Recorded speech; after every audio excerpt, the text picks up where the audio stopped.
Pour pouvoir convaincre quelqu'un efficacement, pour pouvoir améliorer vos communications, pour vous sentir plus à l'aise vis-à-vis des personnes avec qui vous échangez et pour donner justement confiance à ces personnes-là, il est important de créer ce que l'on appelle un rapport de confiance. Et c'est ce que je vais vous expliquer dans cette vidéo. Alors ce qu'il faut voir, c'est que le souci essentiel, et vous l'avez peut-être remarqué, lorsque vous êtes face à une personne avec qui le courant ne passe pas très bien, une personne que vous sentez désagréable, une personne que vous sentez qui n'est pas forcément franche, ou avec qui vous avez eu un conflit précédemment. Cette personne-là, eh bien, elle se trouve face à vous avec un manque de confiance, c'est-à-dire que le rapport de confiance a été brisé ou n'a pas été créé entre vous deux. Et vous serez d'accord avec moi que cette personne-là, si elle essaye de vous convaincre, de vous influencer, de vous demander de faire quelque chose, eh bien, vous n'irez pas dans son sens. Et bien au contraire, vous ferez tout l'opposé de ce qu'elle vous demandera de faire, parce que vous ne la sentez pas. Et ce qu'il faut voir, c'est que ce rapport de confiance, eh bien, il est présent dans toutes les relations, dans toutes vos communications. Lorsque vous présentez une première fois à une personne, que vous devez discuter, lorsque vous êtes avec une personne que vous connaissez depuis longtemps, si ce rapport-là de confiance n'est pas créé, votre façon de communiquer, vos communications, et si vous souhaitez amener une personne, convaincre une personne d'une façon ou d'une autre, eh bien, vous n'y arriverez pas, ou du moins très difficilement. Ce qu'il faut voir que le point essentiel pour créer le rapport de confiance, c'est qu'il y a 4 piliers. Et ça, on le voit beaucoup sur, justement, lorsque j'anime mes formations PNL, je présente ces fameux 4 piliers du rapport de confiance. Aujourd'hui, on va s'intéresser qu'à un seul d'entre eux, et l'un de ceux qui me semble le plus pertinent pour vous. Alors, ce pilier est tout simplement la synchronisation. La synchronisation, c'est quoi? C'est le fait de créer des liens, des ressemblances entre vous et la personne en face. Alors très trivialement, on parle de synchronisation en PNL et on voit la synchronisation dans le sens du mimétisme. C'est-à-dire que je vais essayer de de faire ce qu'on appelle le mirroring, de copier la gestuelle de l'autre personne, histoire de créer cette fameuse synchronisation et de créer de façon artificielle ce rapport de confiance.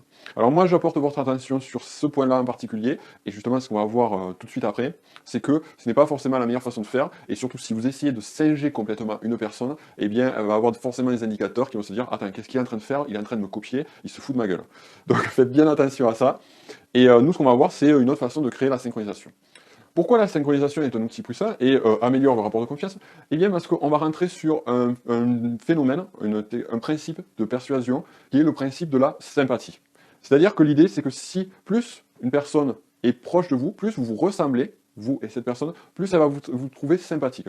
C'est un peu le phénomène que vous avez sur l'effet de groupe, où par exemple, imaginez que donc, vous êtes dans un pays étranger et vous rencontrez une personne qui vient de la même ville que vous. Eh bien, vous allez de suite probablement créer des atomes crochus avec cette personne-là et vous allez pouvoir discuter, échanger de ça. Moi, c'est ce qui s'est passé, par exemple, la dernière fois que je suis parti à Londres, je voulais acheter absolument un cookie, je discute avec le commerçant était français, parisien, et on a commencé à échanger, et de suite, ce rapport de confiance a été créé parce qu'on avait une synchronisation sur nos lieux géographiques. Donc voilà un petit peu pour le principe de sympathie, et le fait que, au niveau de synchronisation, plus vous avez de points communs avec une personne, mieux le rapport de confiance va se mettre en place et plus facile ce sera pour vous de communiquer avec cette personne et de pouvoir l'influencer positivement. Parce que souvenez-vous, je vous l'avais dit et je vous le redirai, on ne peut pas ne pas influencer, comme on ne peut pas ne pas communiquer. Donc tout est influence, alors autant bien le faire. Au niveau de la synchronisation, ce qu'il faut voir, c'est que vous pouvez le faire de différentes façons. Donc je vous avais parlé de l'histoire du Parisien, de la personne que j'avais rencontrée à Londres, qui était française et moi aussi. Donc là, on a trouvé un rapport, quelque chose qui nous rejoignait dans un contexte complètement différent. Vous allez faire la même chose. C'est-à-dire que vous allez vous intéresser à l'expérience de la personne, à l'histoire. Et vous allez essayer de trouver des points communs entre vous et cette personne. Donc ça peut être un point pour faire de la synchronisation. Par exemple, vous discutez, vous avez, supposons, un vendeur et c'est un petit exemple qui est issu de l'histoire d'un ami à moi, il avait une personne donc, avec qui il devait discuter, donc le client, et il voit que le client avait des posters de moto derrière. Et il dit « Ah, mais vous faites de la moto, mais justement, moi, ce week-end, j'ai fait de la moto. » Et donc, du coup, ils ont créé le rapport de confiance, et ça changeait complètement la suite de l'échange, du rendez-vous qu'ils avaient ensemble. Donc ça, vous pouvez le faire au niveau de l'expérience et de l'histoire. De même, au niveau un point classique, du vocabulaire. Adopter un vocabulaire qui soit proche de celui de la personne. Si cette personne vous tutoie, vous la tutoyez. Si cette personne vous voit, bien évidemment, vous la voyez. Ce qu'il faut voir, c'est qu'à un enfant, vous n'allez pas parler de la même façon qu'à un chef d'entreprise. Donc du coup, vous allez adapter votre ton, votre discussion, tout en restant, bien évidemment, vous-même. Vous allez adapter votre communication en fonction de votre interlocuteur. De même, au niveau du contexte, essayez de trouver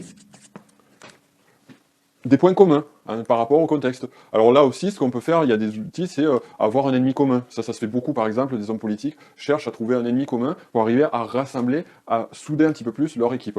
Donc bon, là, c'est pas forcément le point le plus facile et le meilleur et celui que je vous recommande, mais en termes de contexte, vous pouvez voir un petit peu les points de ressemblance. Donc là, ça va être très proche de l'histoire, de l'expérience. Ça sera plus au niveau des passions, au niveau des motivations, au niveau de vos points de ressemblance. Donc vous voyez, au départ, on a parlé de synchronisation pour améliorer le rapport de confiance. Je vous avais dit que singer, c'est pas forcément la meilleure façon, et c'est peut-être la façon la plus délicate et celle qui est le plus risquée pour vous. Et on a vu que, tout simplement, on peut faire des choses très simples. Travailler sur l'expérience histoire, sur le vocabulaire, sur le contexte, sur la tonalité de la voix aussi. J'ai parlé du vocabulaire, mais vous pouvez très bien travailler sur le volume de votre voix. Vous adaptez un petit peu à la tonalité de voix de la personne.